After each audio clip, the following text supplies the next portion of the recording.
Hi, we're Team RStudio Beats.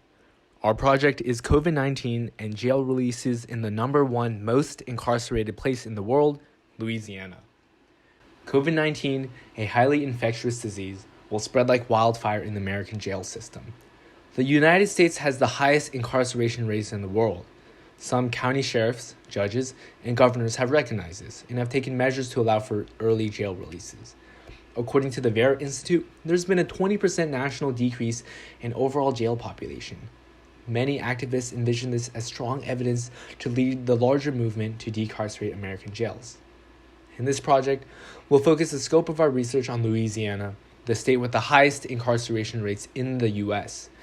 By focusing on this state, we hope to learn more about the effects of political affiliation and racial demographics on how jails have responded to the crisis. On the right, we have a slope graph showing the top 10% decreases in jail population after COVID-19. It is clear that there's been a pretty substantial decrease in jail population in Louisiana after COVID-19. On the left of this graph, our first recorded date is February 29th, which is 2 weeks before Louisiana had its first case of COVID-19.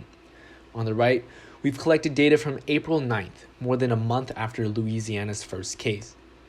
Lafayette's jail, for instance, has seen a pretty substantial fall from 960 people to 713. Louisiana, unlike most states, has a system of parishes instead of counties. This leads us to our research question: what factors make Louisiana jail releases more likely during the COVID-19 outbreak? Based on a number of predictor variables, we examined whether a jail is more or less likely to release above 20% of its population. This threshold, 20%, was chosen because it is the average decrease in jail populations nationwide, according to the Vera Institute. On the left, we examined whether a jail is more or less likely to release people when it is operated by a private corporation. The top pie chart represents private jails, and the bottom pie chart represents public jails. 60% of private jails released an above average amount of people after COVID-19, whereas only 26% of public jails did the same. Thus, we can see that private jails were, on average, more likely to release an above average amount of people. We also looked at the political leanings of judicial systems, which are classified in a U.S. Law Network article assessing recent precedents set in those parishes. As shown in the graph on the right, a lower proportion of the liberal bar is shaded dark green.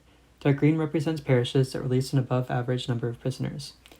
This means that a smaller proportion of liberal judicial systems release above the 20% threshold, compared to moderate and conservative ones. In the next slide, we'll go over a logistic model that we've created that uses these variables to predict how likely a parish jail is to release people. On the left, we have a table of variables used to predict whether or not Louisiana jails release above the national average. We've selected our variables both through bivariate data analysis and through backward selection with AIC as our criterion. We compared their statistical significances using p-values. The second column shows the exponentiated coefficients. They are color-coded for whether or not they are greater or less than 1. Green is greater than 1 and orange is less than 1. For example, private jails have a coefficient greater than 1. This means that holding all else constant, the odds that a private jail releases an above average number of people is 20.18 times that of public jails. Here's another example.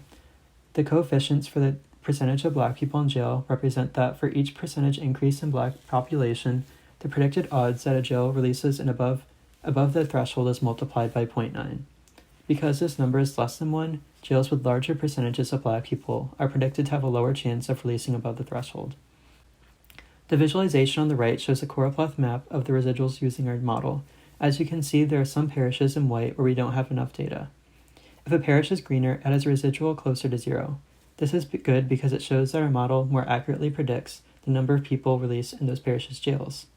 Our model tends to be stronger in populous areas such as New Orleans, located in the southeastern portion of the state.